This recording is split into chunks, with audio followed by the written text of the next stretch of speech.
Welcome to LOA Today. I'm Walt Thiessen. With me today are Joel Elston and Sam Page. This is your Daily Dose of Happy. We are so happy you decided to join us today. And welcome back, Sam. After being missing for a week or two, we got you back in the house. How are things at your end of the universe? Whoops, Sam just froze up. Well, I'll ask him that when he's able to connect in. It looks like he may be kind of trying. We'll see. So I'll just ask you the same question, Joel. How are things at your end of the universe? They are fantastic. It's been a very busy Monday. Tuesday I'm at. Monday was busy too, but all good stuff. I mean, there's a lot happening. As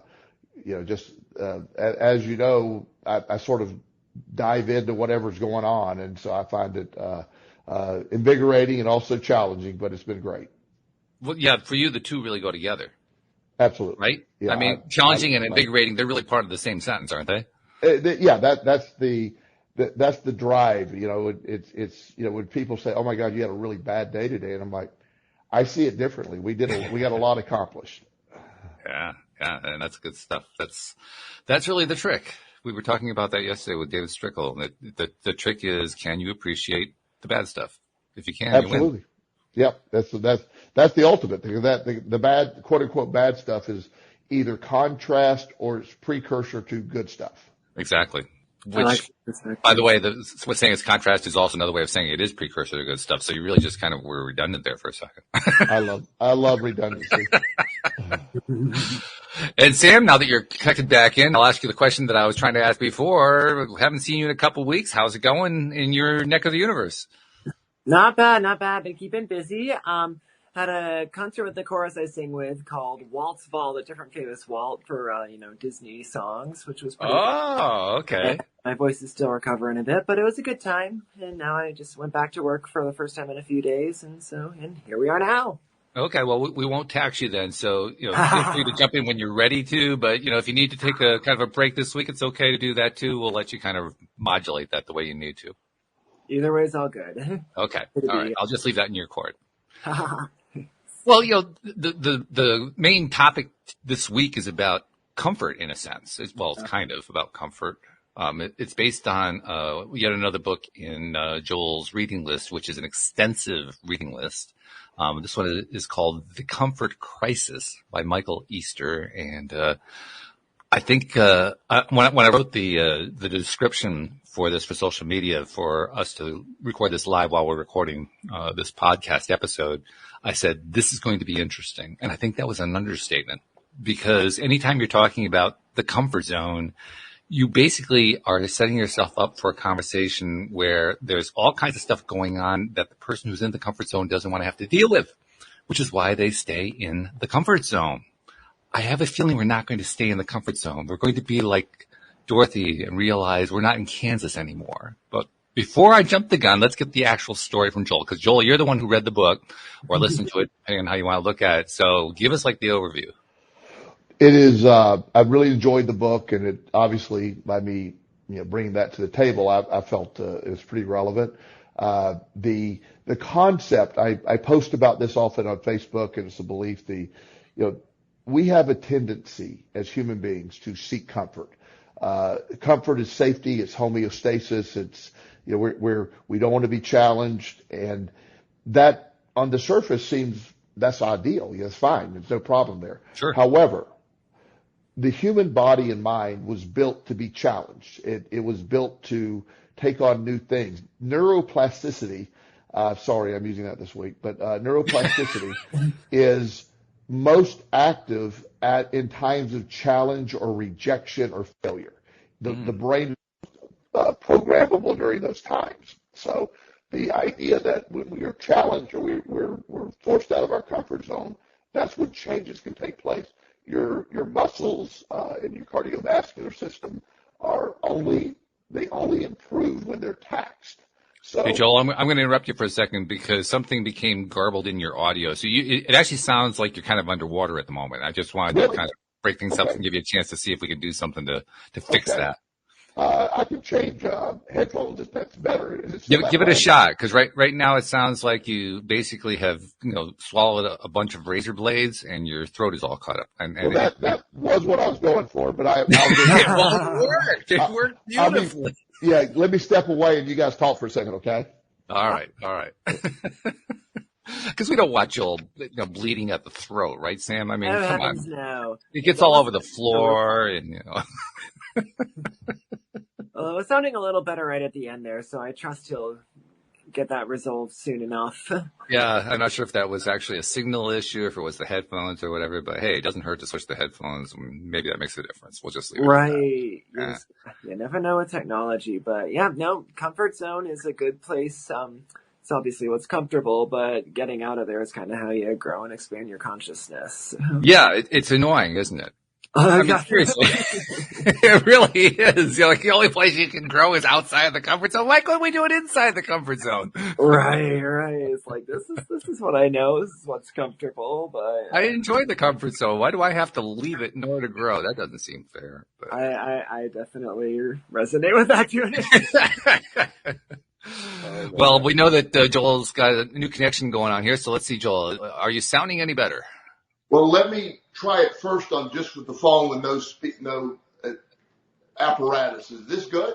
It's clearer. It definitely sounds more far away. You probably need to get a little bit closer, but it definitely sounds a lot more clear than it was before. Okay, and how is this? That's improved. Good, yeah. Okay, so this is about as good as it gets. So. Let's go with this. This works. Okay. Yeah, you don't sound like you're in the next room. You don't sound like you're underwater. So I think it's a good mix, It is. It really is. So to recap what I was talking about earlier during my razor blade segment, the idea of comfort is a natural inclination. There's homeostasis. The body wants to be comfortable. It doesn't want to be challenged. But the way the human body is built to not only get stronger but evolve, it requires it to be challenged. The comfort zone does not allow the body to be challenged or the brain to be challenged. So when you try to just seek comfort, you become debilitated. You become stuck, and there's no growth in that. And even further is the way the neuroplasticity that I mentioned that takes place when everything is being challenged or there's failure going on. That's what is allowing the brain to grow and improve. A gymnast, I use a gymnast a lot because they're such incredible athletes. They go way out of their comfort zone. They do stuff that is way beyond what seemingly is even possible, and all of a sudden they become then it's second nature to them. Right, so. Yeah. So challenging your comfort zones is not only is it sort of what evolution intended us to do, but the point of the body and the brain is to be challenged. And there's also a theory that you're going to find the average human finds something to worry about or be concerned about on any given day. So and the studies show if you're sitting at home all day and you have millions of dollars and you can't, what would seem like the perfect life to somebody, those people have the same amount of worry and fear as other people. In fact, they have more because they're not engaged in stuff that takes them away from worrying. There's almost like a prerequisite amount of worry that's set in. And the body almost is always looking, the brain's always looking for what the threat is. And, when you're actively engaged outside of your comfort zone, the body has to focus away. The brain has to focus away from that and focus at the task at hand. So you're not taking yourself into a fight or flight mode every time. So staying out of your comfort zone is clearly the way to improve. Challenge yourself to get where you need to be, but also fighting that instinct sometimes to do the least amount possible is challenging sometimes. How interesting. I mean, we call it the comfort zone, and we call it that for a reason because that's where, like you said, we feel the most comfort, we feel the most safe, we feel like it's home base, so to speak. And yet, that's the place where we are most likely, according to what you just said, we're most likely to experience fight or flight. Like, yes. Well, that's kind of counterintuitive almost. Well, it is because it doesn't make any sense until you think about it, because we were here to be challenged. If you think about it, like compared to even 100 years ago, the average person didn't have heat in the way we have heat. They had a wood burning stove. Right. Most of us live between 70 and 72 degrees year round. Yeah. And the only time we step out of that is we go get in our car and step out of the store. So unless you live in my house, you leave like between 65 and 67 degrees. That's Okay. our Okay. range here. Yeah. Yeah. So, but we control our environment. So the body isn't even really challenged to regulate itself in the same way it used to be. When I grew up as a child, I grew up in Florida, and the home we had when I was really young had no air conditioning. So August in Florida, when it's 100 degrees outside with 100% humidity, Yeah. is hot. But as It's a real hot. child, we'd go to bed and he'd turn the fan on, and I can remember needing blankets because I was set.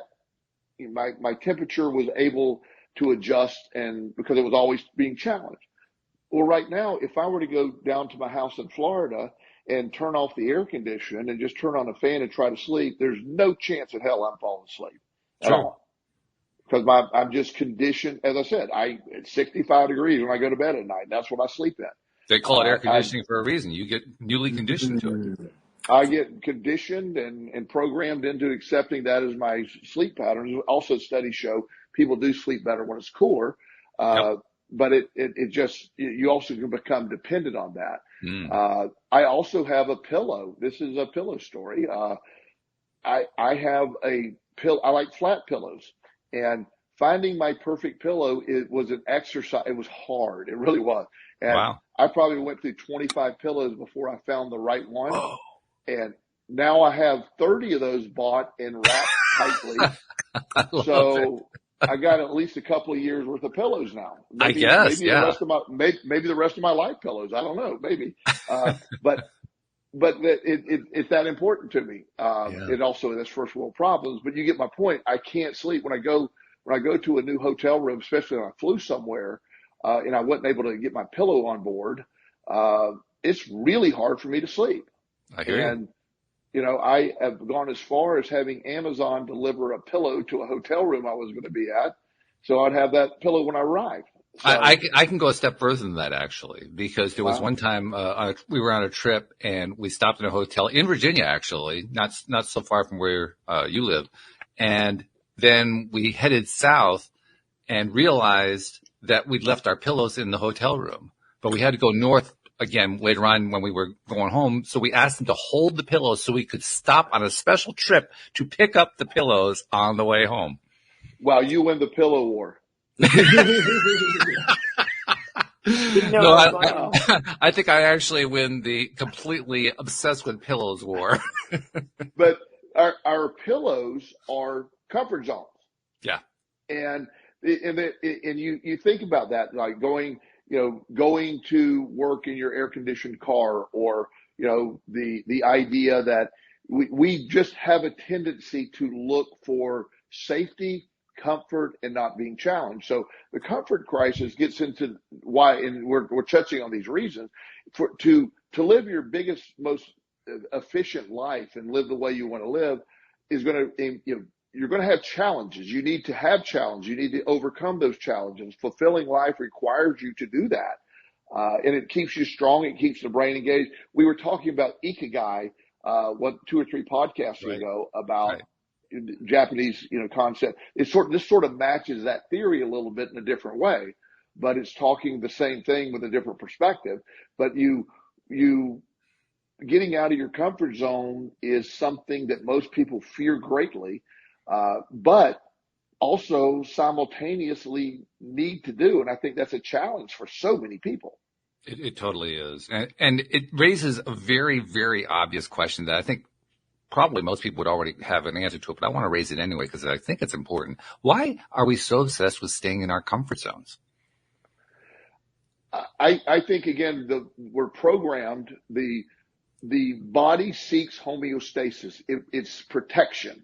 The homeostasis concept in the body is I'm in a cave, going way back in the day. I'm in a cave and I got to get some food. I got to. And homeostasis saying, Joel, stay in the cave because there's some tigers out there that's going to eat you. Now, when the hunger gets so bad, I got to say, you know, me and the tigers are going to have to figure this out because I got to get some food. But and, you know, my body is trying to say, don't go, you're going to get killed. But my hunger overrides that. So that exact scenario in my mind created a scenario where ancient man had to learn how to, like, we got to defeat these tigers. So they had to develop skills to defeat the tigers. So I'm sure that's, you know, they came up with spears and whatever they came up with in that time frame. You know, and that's sort of that need to do that created that. The need to, you know, with the discomfort of having to walk, you know, like all my grandparents used to say was I had to walk X number of miles to school in the snow. And when I was a kid, I thought, well, that was challenging. But when I realized my grandparents lived in Florida their entire life, I was trying to put that together. But, you know, at least hypothetically, they thought it was snow. But, you know, to get a bicycle or to get a car, there's a drive to create more, you know, we got to overcome this. So the challenge of walking to school led to innovations that helped you alleviate that. And so everything that we have was created out of a need. Everything was developed. You know, phones were developed as a way of communication. And it's when you're challenged with something, you come up with something better. If we never leave our comfort zone, you accept life as it is, and the brain and the body in the comfort zone naturally atrophies.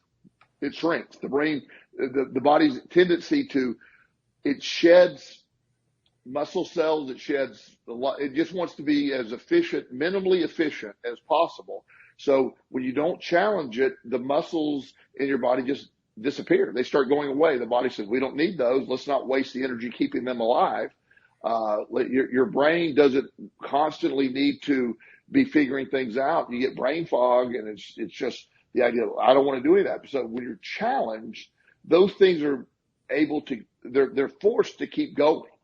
You know, that they're forced to keep growing. You know, that's what happens. So when a lot of times I'm dealing with people, depression often takes place in comfort zones. I notice that a lot. When I have a young man that I'm working with now, and he's a brilliant young man. He's 19 or 20, and he is holed up in his mom's house in his bedroom, and it is just, that's all he does. He just sleeps, and he's miserable, and he's horribly depressed.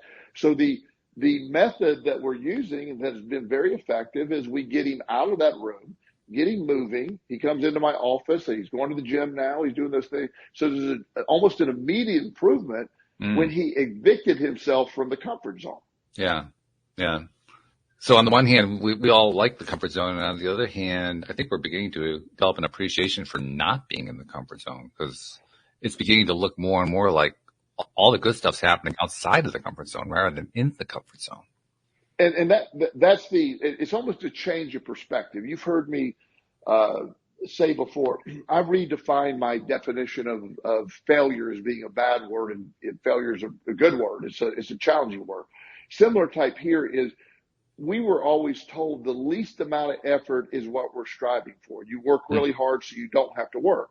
Well, once again, the people that work really hard are doing real well, and then they don't realize when they stop working, because the goal was to sit around and do nothing, but sit around and doing nothing is the most miserable thing you could do. You don't feel a purpose and a point. And again, these are things that are necessary to have a fulfilling life. So the comfort zone, one day I hope we view it as, it's okay to stop in your comfort zone when you need a place of refuge, when you need to recharge, but you don't need to be there very long.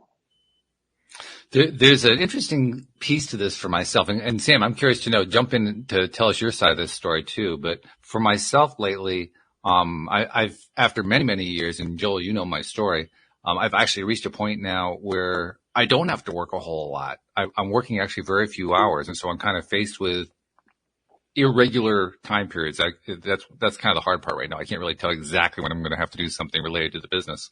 But I have these irregular time periods that are fairly lengthy, where I'm faced with kind of what you're talking about, not so much depression, but more like, okay, well, what do I do next? What do I want to do next? And when I ask myself the question, what I want to do next, it's amazing how often I don't come up with an answer. Or I come up with an answer that I have to put off because I don't have the full amount of time. Or, I mean, there are all kinds of ways that my mind plays with it. But the bottom line is I'm still faced with, what do I want to do with this time? Exactly. And what's happening with me is I'm finding, and I suspect this may be, this may be true with some of the clients you're talking about, although they're handling it differently. I'm finding for me that a lot of my, because we all have issues, right? That we're working on or haven't worked on or whatever. A lot of my issues that I've kind of been putting on the back burner are coming to the fore now, because it's like, well, you wanted to get to the point where you could deal with these. Guess what? They're here. What are you going to do about Absolutely. Yes. And that's really a relevant point, because like I said earlier, and when I was talking about, we have a tendency to always have something to worry about. And so there's the top layer of emergencies. You have the triage of, you have a cut carotid artery. Okay. We got to take care of that. That's serious. Sure. And you get that taken care of, then we got to look at the broken bones. And then once we get those healed, we need to look at the cuts, and we have to go through the order of importance. So when you don't, when you find yourself, well, I'm actually caught up on all this, and then but yet simultaneously there's other levels of things your mind starts to focus on. It's like, I have a pretty weird example. In the corner of my house, there's a piece of siding that blew off last year, right? It's a little square. Right. It's not a big deal. Nobody can see it. It's not even really, it's almost as much decorative, but it needs to be replaced, right? So finding somebody to come out to do that one little piece of siding has proved basically impossible. Yeah. I mean, I know it's a 15-minute job that I would probably have to pay somebody $500 to do, and I still can't find it. So, so it sits there. So it's not sitting at the top of my list, but there will be days where the danger of not getting it done is I get a really bad storm. The siding underneath could easily be pulled out. So it can get worse. Affect that. Yeah, so it could get worse. So there's a theory that says, well, maybe it just needs to get worse and I can get it fixed, but my mind will come back to that when everything seems to be okay. I got all this stuff. I got everybody called back. I got everybody scheduled. I'm ready to do that. The ongoing humor you and I talk about me writing my book. I always want time to write my book. Right. And, and my schedule to get so busy, and so having a return call, it's like, yeah, I'll set 3 hours aside to write my book, and it just gets filled in. Yeah. And so it's the idea that having that time and expecting different things, and your brain will always keep pulling things up. And that's a really good, example that my clients get stuck in, and, worrying about these cycles of things. And when you talk about them individually, none of them are big. It's just, there's so many little ones. And so where do you start? And, yes. So it's that thing when you find yourself with unaccounted for time. In my world, I have a list of things I need to do overall this week that aren't scheduled in. So if a client cancels at the last minute, I grab that list and try to knock out 2 or 3 of those things, if I can. And that's sort of my strategy. Have that list available to attack in case I have the time. Because I also have a tendency, if somebody cancels, say, I'll just do an hour meditation during that time. Okay. Which is not bad, but Sure. It's like, if I just did an hour meditation earlier, I probably don't need another hour meditation.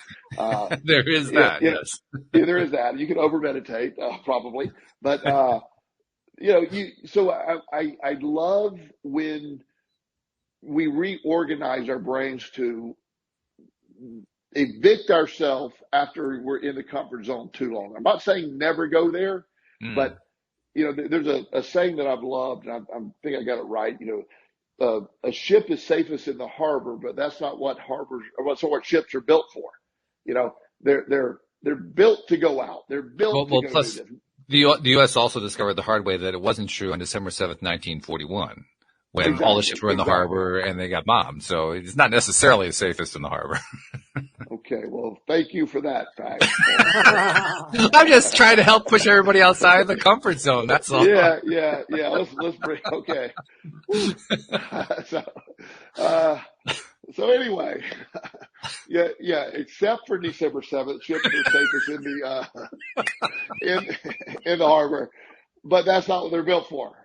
So, but that we're not built to sit around and do nothing. We are built to, and we're, as we talked about a couple of weeks ago in our podcast about the, Japanese culture, we are built to keep going. And when we keep going, the body keeps responding, it doesn't realize you're not young anymore. So as long as you keep treating it like it's young, it will respond.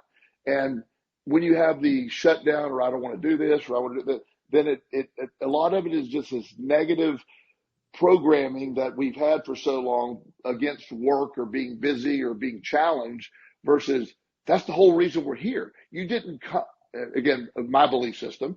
Mm-hmm. I believe I chose to come live this life I'm living. I believe that. So I didn't come here to sit my butt in a chair all day and do nothing. I didn't choose this life to go do that. I hear you. Yeah. I didn't really, well, I sometimes wonder what I did choose the life for, to be perfectly honest. I mean, I have kind of bought into the idea that, I came here knowingly entering into this compact of a life that I'm in.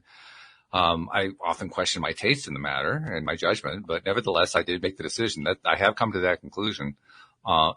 And yet, even though I realize I made that decision, that doesn't necessarily mean that I feel the same way about it now.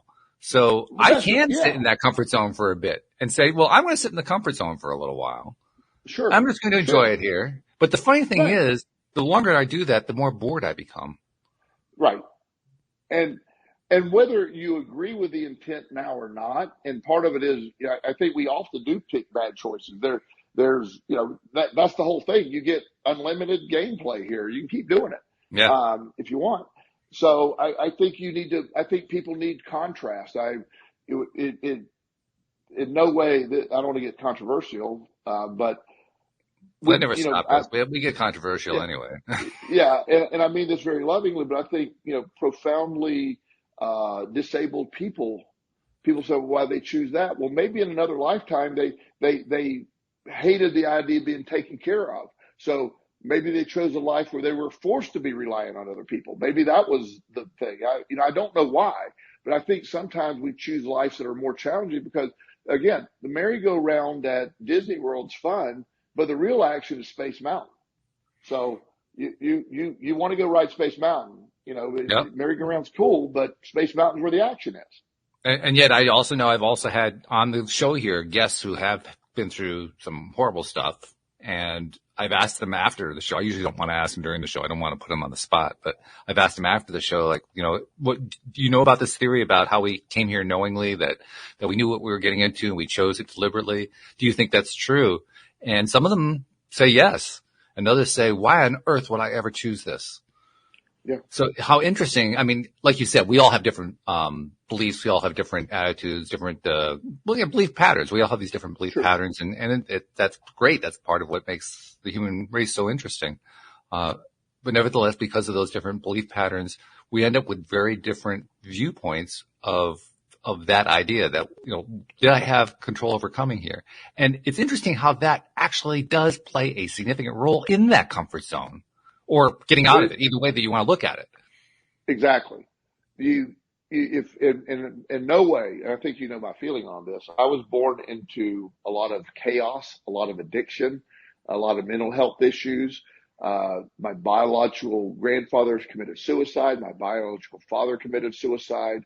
I developed addiction of my own. I ended up homeless. I've slept in a flower bed. I've eaten out of a trash can. I went to jail. Right. And my son died in a car wreck. Yeah. So there's a question when people say, why in God's name would you choose that life? It's a fair question. It's a fair question. But I also feel that I have become so incredibly powerful and feel so having overcome all that or survived all that. It's just I feel so much stronger than I ever could have imagined going through that. always say I would not do it all over again.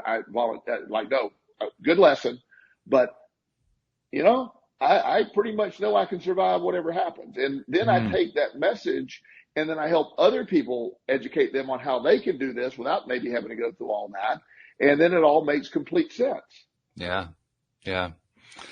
It's so true of all this stuff. We can look at it from many different viewpoints, usually diametrically opposite viewpoints, either yes or no. Yes, I chose that. No, I didn't choose that. You know, yes, I'm glad I had that. No, I wish I didn't have that. We become very black and white about the things that we're most passionate about. But even in that black and whiteness, we still find ways to surprise ourselves. And it doesn't really matter whether we're in a growth mode or not. It happens just as much. I mean, well, that's one of the reasons why people end up depressed. They surprise themselves by putting themselves into a place of being depressed. They weren't planning on it. No, nobody planned on being depressed. If I describe a situation to you in 1995, and I've used this analogy before, my family cuts me off. I stole a bunch of money from my dad's company. I went to work for another company. I stole money from them. They were pressing charges. The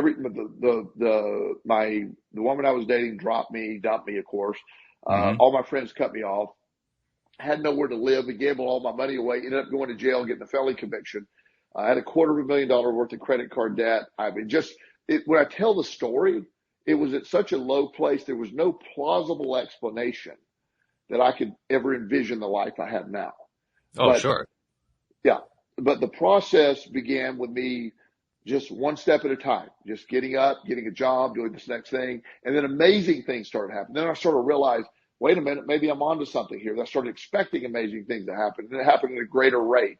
Then it all started to make sense. It's like, wow, all that happened, but I'm actually using those experiences to move myself forward, help other people. And then that became my passion, sort of purpose of my life. So the exciting piece to me was from that moment of there was no way anybody could have explained what was going to happen in my life. It was impossible. Yeah. There's no way out of that. How can a convicted felon with $250,000 in debt, all this other things, the only two jobs I had before that, I worked in insurance with my father and I ran group homes for kids. So convicted felons don't get to do either of those. No. And, so how can, I'm not a handyman at all. Lord knows I'm very untalented, not talented at all. So I wasn't going to make a living doing anything else like that. So, right. But yet somehow that happened. So I just get fascinated. So my biggest growth period, I was totally evicted from, when I evicted, I mean, literally evicted from my life. Yeah. I was evicted from any level of comfort. I went to jail, which was not comfortable at all, if you were wondering. I'm sure. It was not. And the food was even I cannot describe how bad the food was. I lost like 30 pounds in a month. It was terrible. I have to ask this question. Was the food better or worse than the dumpster? Dumpster was better, hands down. God. True story. Oh, I could swallow the dumpster food. I gagged up the jail food. Wow. It was. In fact, I'm not being overly dramatic. I just thought it was inhumane what they were feeding. It was terrible. Wow.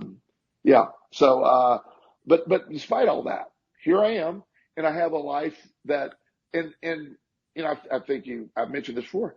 I could shut everything down and go sit on the beach for the rest of my life and never do anything else. And that is horrifying to me. Mm. It's understandable. Yeah. I mean, I actually, after that story, I would describe being outside of your comfort zone as being your new comfort zone. Exactly. I love that statement. I didn't think of it that way, but I love that statement. Because that's really what you're describing. I mean, nothing there was comfortable. That was all horribly uncomfortable.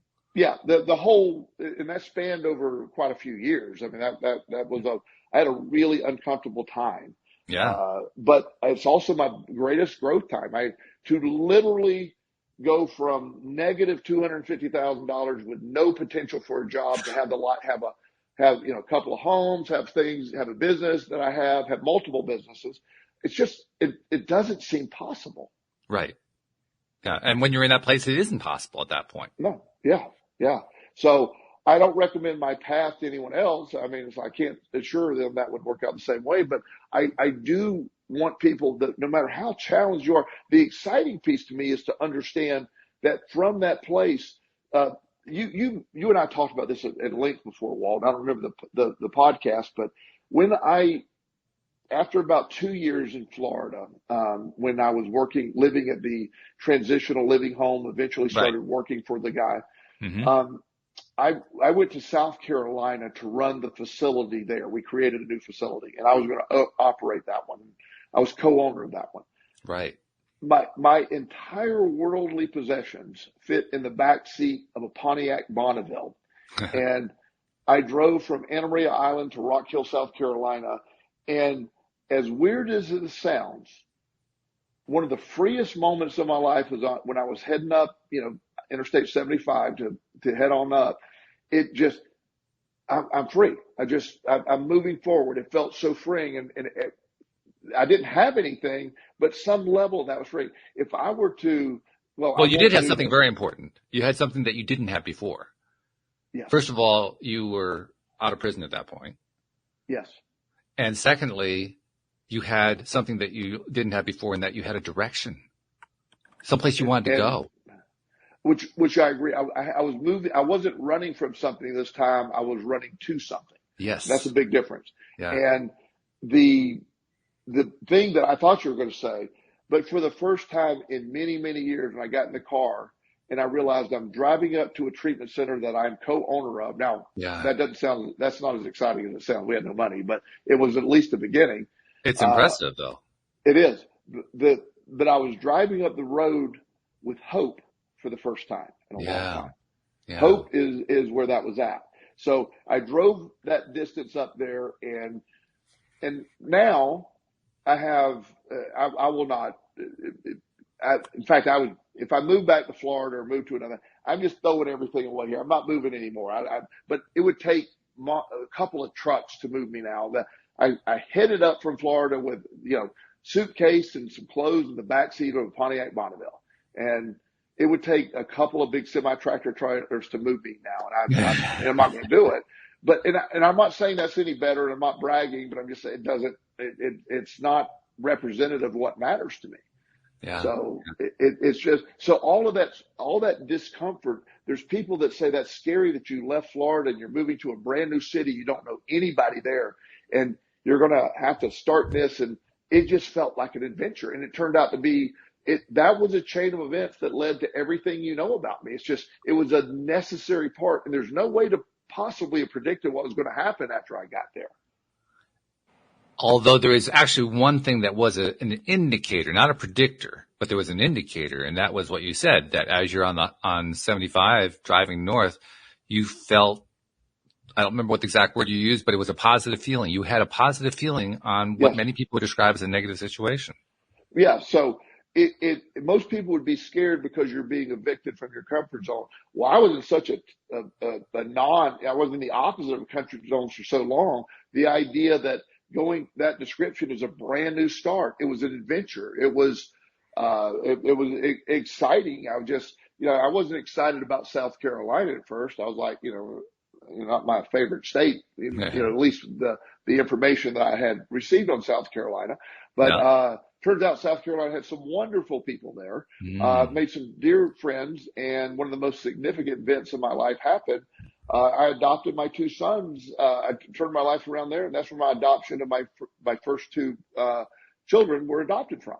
Wow! So, yeah. And that's again, that's very significant. So my life was the life I have today was forged far outside of a comfort zone, and I intentionally keep myself out of a comfort zone now. I work more than I don't have to work. I go to work every day. I am ridiculous in the gym. I mean, it's like, I go every day hard in the gym. When I'm done with the podcast tonight, I'm talking to a guy in Hawaii doing a session tonight at 10 o'clock. Wow. And, so I don't have to do all that. I'd love to be challenged. Yeah. Yeah. As you're talking about all of this, I know for myself, I imagine probably true for you, Sam, as well. I mean, we're kind of like reframing our own experiences and saying, well, when have I been in the comfort zone? When was I crawling out of it? Which did feel better? Which did feel worse? You're nodding, Sam. I presume you're saying you're doing the same thing. Oh yeah, for sure. And one thing I find I like is when I'm out of my comfort zone and experiencing life, and I'm out there for a while, and then expanding my consciousness and everything, and then when I'm back in my comfort zone, I can kind of process it. Ooh, good point. That's I a like valuable that. use of the comfort zone. And that's what a comfort zone is for, is to process, to rehabilitate, to recharge. It's not meant to camp out there forever. It's just meant for a healing. Yeah, a healing. Yeah, they're very interesting. Very interesting, because that also kind of derives from your background as a weightlifter, bodybuilder, so forth, in that you go through the quote trauma unquote of exercising, pushing your muscles and so forth, and then you go home to kind of sit and relax and just let your body heal again. Yes, absolutely. So I have a famous guest here right now. Oh, look who's here. This is Mango. He is our bearded dragon. He's pretty famous on my Facebook page, at least. Yeah. He's very loving creature, and I just wanted him to appear in our podcast tonight. He's never been on a podcast with us. He is lovely. He is. Yeah, he's gorgeous. Coloring. He's huge. Aww. She's huge. She is huge. That's right. Yes. She and our doctor refers to her as obese, and that's obese. Yeah, which I just think she's plump and healthy. I hear you. Yes. Yeah. Well, especially since she is clearly part of the comfort zone. Yes, she is one of my comfort creatures, and her favorite place at night is she'll crawl up right here and fall asleep. And wow. It's hard. I lay in the chair like, oh, I got to get up, because she gets it so bad when I wake her up. So I just want to share with our audience Mango, and she's a little sleepy right now, but she's a gorgeous, gorgeous creature. Yeah. Very much. Oh, pleasure to meet you, Mango. I love the coloring Mango has. I mean, Yeah, it's brilliant. It's almost coral. It's just, It is. And her mood, she's happy when it's that color. When she gets a little frustrated, it turns much darker. How helpful that is, though. You know exactly how she's feeling about looking at her color. Yeah. She has this, when she's really content, she'll sit back, she'll open her mouth, it looks like a big smile, and she'll just, she'll sit there and, she loves being around Justin and I. She's very social, and they say reptiles don't have emotions, but she certainly enjoys. She loves comfort for sure. I think this is. I mean, there are probably a number of people listening who would agree with this. I'm not sure this is going to be true of the wider population, but maybe. But I firmly believe that not just every animal, but everything is alive. Yes. Everything. And everything has all of the pieces of being alive, including emotional range. They already have discovered this with vegetation. There are lots of studies that show that vegetation experiences and demonstrates emotion. It's certainly true for almost all of the animal kingdom that I can think of, probably true for the insect kingdom. And if we get to the point where we're able to measure it, I'll bet you we'll find that it's true for the rocks as well. I mean, seriously, anything that is in existence is alive, because we're all made from this source energy we like to talk about. And everything's moving. Yes. Yeah. It's always in vibrational motion at all times. And anything that vibrationally is in motion can have emotion. That's what emotion is, right? Energy in motion. Isn't that what they say? Yeah. Yes. I'm sure a lot of people will disagree, but I've always, this is our third bearded dragon, and they each have their own personality. I can't certainly identify. I'm not saying she loves us, but I know she certainly likes to be around us. She's comforted by us. When she hears Justin's voice, she goes toward it. So she recognizes. In fact, one time Justin got a haircut. He used to have pretty long hair, and he walked in and she bowed up like, who that was. Who is it? Yeah. I love the fact that her color changes to tell you what her mood is. I mean, I would love that with my cat. I mean, if his mood is happy, he's black. If his mood is unhappy, he's black. I mean, I can't really tell the Yeah, difference. yeah, yeah, yeah. Cats are a whole different category. Yeah. Yeah. You Yeah, have to learn an entirely new language in terms of understanding where he's, which I have done with him. exactly. I can tell you exactly where he is, but I have to study him for Sure, a minute. Yeah. sure. Yeah. Getting back to the whole idea of the comfort zone, because this whole thing got started by the book, Michael Liester's book, The Comfort Crisis. And we really haven't talked about the book itself. You gave us a really good outline of what the issues are regarding comfort and the comfort zone and so forth. But what are some of the main things that he talks about in the book? Well, he's mainly the first part of the book is explaining what we talked about, just Okay. what the comfort zone is and why it's not necessarily good, and gives and then actually wants to talk about sort of that reframing or understanding of challenging yourself. And there's some techniques, or there's some various things that he gets into, of mainly just how you can reframe the concept of comfort, and not necessarily always seek it, and seeing the value of stepping out of it. So that's sort of the synopsis of the whole book. And he gets into some really great, obviously, a lot of examples of people being out of their comfort zone, accomplishing great things. So it's a good book. It's something that the title's really cool, but in Yeah, a well, the weird title's making way, me think. The title is why I even asked the question, because the title is The yeah, Comfort Crisis.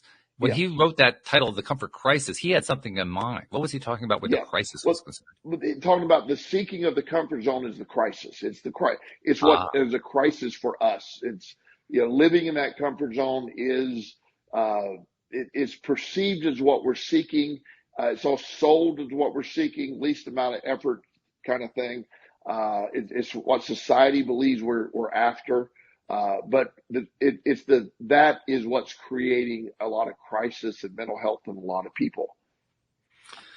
you mentioned something in that last statement that I'm going to pick up on. I'm going to kind of change the wording around a little bit, but I'm thinking about the fact that we have this programming. For most of us, it's an unconscious or subconscious programming. For most of us, it has been developed since our very youngest years. And that's where a lot of the programming that continues to play over and over again still comes from. It comes from the youngest years. Those of us who perhaps do some work or go through therapy or whatever, maybe are able to alleviate that and move on to some of the later stuff that comes in life. But bottom line, that programming is there. And I bring it out to ask you, to what extent does the comfort zone reinforce programming, and to what extent does it countermand programming? Well, that's a great question, because as you know, and that's a deep answer, so I'll try to keep it relatively Well, we short. got another 12 minutes. We're okay. Okay, good. So the the back to the homeostasis concept, that there's a natural overall propensity to not do anything, stay safe. That really was protective, particularly back in the old days. And right now that doesn't necessarily serve us as well. But there's also the social reinforcement. Like, I know a lot of people that are afraid to let people see they don't want to see them struggle like that. I don't want to struggle. I don't want people to see me have to.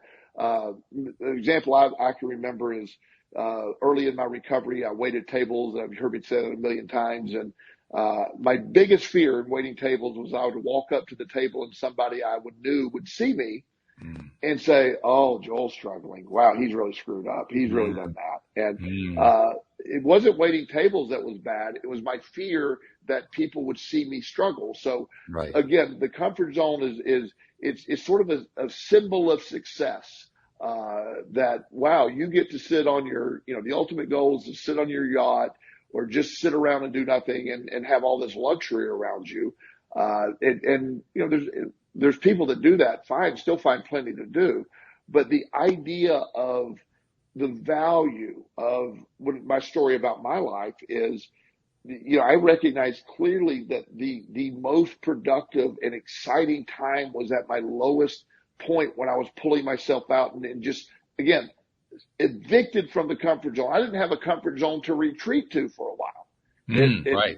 It just, there was no, and I'm not saying that's good for a long time either, but the success I have today came from that. So the programming, it's reinforced. there's a dopamine release from both comfort zones and being evicted. So it could either one could be programmed, because the idea that I'm just going to sit here and do nothing is sort of reinforcing.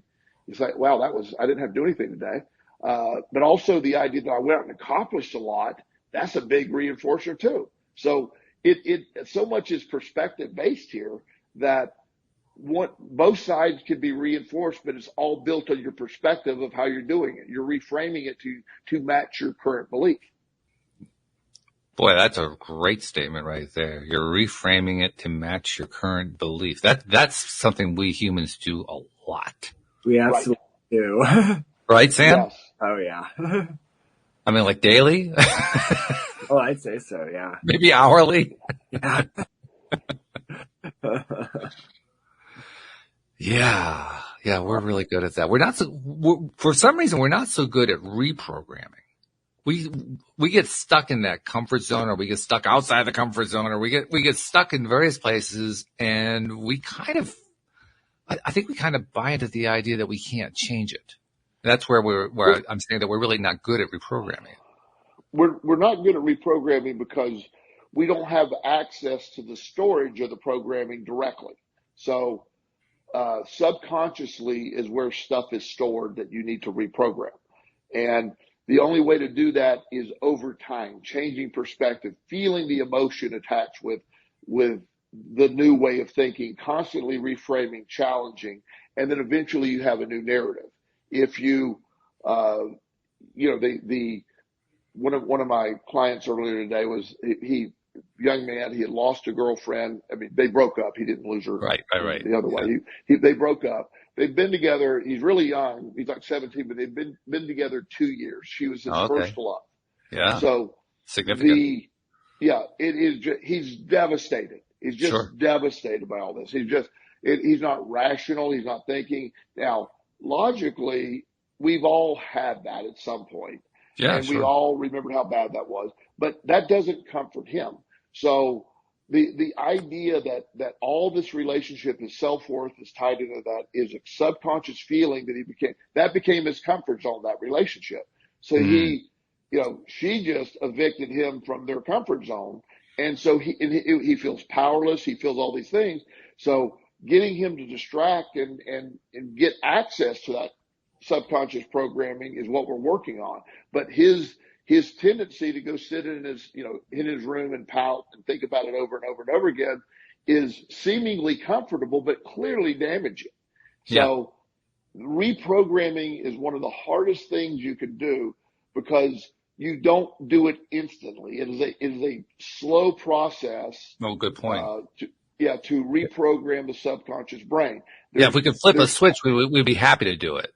Absolutely. But, to change your perspective and change your belief system, the subconscious brain it has no emotion, and does not have its own dialogue.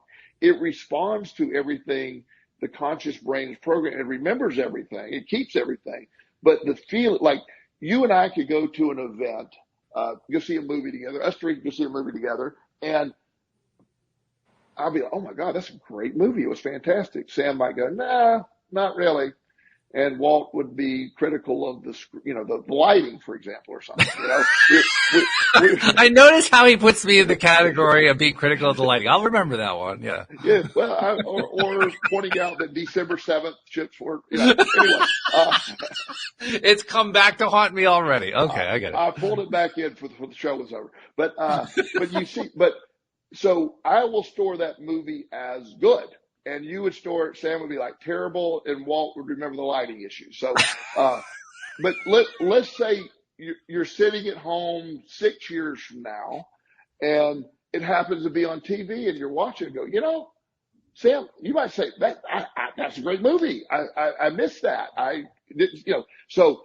The brain can then accept the programming was faulty, and maybe that happened to me in the movie The Blues Brothers. And I was at the movie with this young lady. I was out on a date, and it was a miserable date. I mean, It was really terrible. Wow. Yeah. She was very, she just wouldn't talk the entire, and I can't shut up. Yeah. So so I was just waiting to get out of that. So I sat and watched the Blues Brothers, and all I kept thinking is, when's this thing going to be over? When's this going to be? Wow. And so it just was terrible. Years later, I'm happened to be watching it was on regular TV, and I'm like, what was I thinking? This is hilarious. It's hilarious. And I love the Blues Brothers now, but my perspective was based in. So the reprogramming process requires a new perspective or a new reason to change. And if you don't ever change it, it stays the same. If I didn't see the Blues Brothers again and like it, it would have always been programmed as a terrible movie to me. It also demonstrates, that's a great story. It demonstrates, among other things, how perspective changes over time. Yes. Because you had two different situations going on. It's the same person, same lifetime, but different times during that lifetime. And at one point you were in a miserable place, and the next point you were in a good place, and you saw the same movie from those two different perspectives. And in seeing those same movie from two different perspectives, you saw it two different ways. We've never done that, have we, Sam? Never, no. Never, no. Two whole different experiences. Yeah, right. Yeah. So. Yeah. And by the way, Joel just blipped out for a minute. That was the first time that you blipped out all day. So something's improved with your connection this week. I don't know what you did, but whatever it is, we're in the right direction. I'm going to blame it on Sam. I don't know. Oh, okay. But, So Sam's responsible for connection. I'm responsible for not liking the lighting. All right. Well, now we know where our responsibilities are. Yeah, Okay. yeah, Sam, I'm just kidding. I'm not really blaming you, but I've already blamed enough on Walt. So. oh no! Oh no! Oh my goodness. This show is really good for my ego. It pounds it right down. but before we run out of time, but on that question of that, the ability to reprogram, the first of all, identification, having a reason to reprogram, and being consistent in changing that, because a pathway develops in your brain. Gambling for me, I was addicted to gambling. So gambling had this huge pathway in my brain. In the beginning, I probably did love it. It was great. But it became very destructive for me. So it got so big of a pathway in my brain that I couldn't stop it. But the only way to get rid of that was I had to quit feeding that pathway and focus on other things. Right. The idea of me going gambling right now is absolutely a ridiculous. There's zero chance I'm getting on a plane and going to Vegas. I'm not. It's just ridiculous to even think about. So I don't even recognize that mindset anymore. But it was me.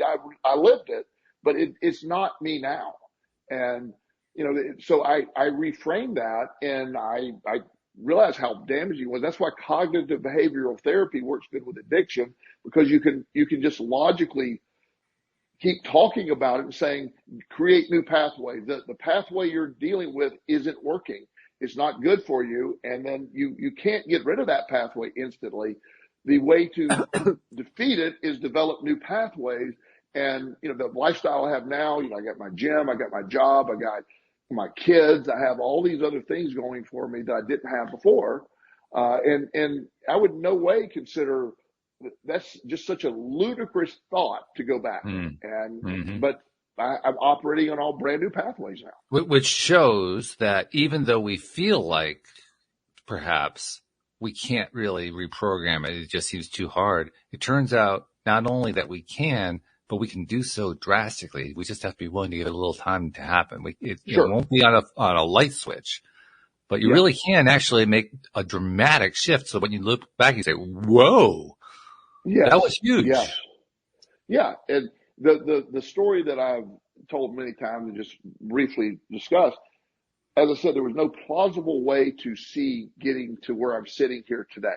It doesn't make any sense. And if I were to tell somebody this is what was going to happen, they would just roll their eyes and go, that's not even possible. Right. But yet here we sit. So the speed, while it was going on, it didn't seem to be that quick. But as I'm looking back and have hindsight and a way to see that, that was a pretty rapid, drastic change. And, as somebody once pointed out to me, somebody pointed out to me that I was the most successful person they knew. And I said, well, I'm clearly not that. And he goes, no, from where you were to where you are, I know no one that's traveled that distance. I'll second that motion. I really appreciated that compliment. I didn't look at it that way. Yeah, I totally second that. Well, perfectly honest. I mean, you were my 12th interview doing this podcast. You were the 12th episode that I did. And right. Yes, I remember we even talked about this a couple weeks ago, how I reached out to you because you were the only one that I'd been able to find who was combining therapy with law of attraction. I thought that was really cool. You were actually bringing The Secret into your practice. And, whoa, this is really amazing. So I wanted to have you on. But also, once I heard your story, it was the most amazing story I'd ever heard up to that point. And I've heard a lot of really great stories since then, just doing this podcast. I mean, interviewed hundreds of people. People have gone through all kinds of craziness. I don't know that any of them exceed. They some of them might match, but I'm not sure any of them exceed the distance you had to come. And you've done it. And so that, I totally agree with your friend. I mean, that, I second the motion entirely. It is a remarkable story of success. And thank you. I really do appreciate that. And I also appreciate the being able to realize that. And so you go back to that original talk, why would I choose that life? I think I know why. I mean, to have one of the better comeback stories of all time. Why not? All right. Okay. Yeah. And that makes sense. That makes total sense. Yeah. Well, Sam, I think I was going to come to you, Sam, and ask you to summarize the show with what you think the greatest. I think he just did it. Oh, I think so. Yeah. I mean, how can you possibly top that? So we won't try. We'll continue our pattern of preserving your vocal cords because you're still doing your recovery, Sam. So we'll save that for the next visit, right? Okay. No, this has been enjoyable though. I always, if anything, always enjoy hearing you guys converse and exchange ideas. Fun, isn't it? Definitely. It's fun to listen to. It's fun to be a part of the conversation too, but it's fun to listen to it. Yeah. We hear that a lot. We get a lot of feedback about that. So thank you, Joel. As usual, you brought us a great book. I have no idea what your next book is going to be that you'll bring to us, but I'm sure it's going to be a good one. And I gave you a preview of what I think it might be before the show, so just let you know. Okay, now I have to replay that in my mind. I'll get back to you all on that. Remember Mike Dooley's email? Ah, yes. Oh my God. Oh, well, if we end up making that, I won't even tell people what that is, but if we end up making that the next topic, that's going to be a mind blower. Okay. Yeah. That's all I'll do for a promo. Sorry, guys, you don't hear anything more like that. Just tune in 3 episodes from now. But thank you, Sam. Thank you, Joel. Thank you to our podcast listeners everywhere. We'll see you all next time here on LOA Today. Goodbye, everybody.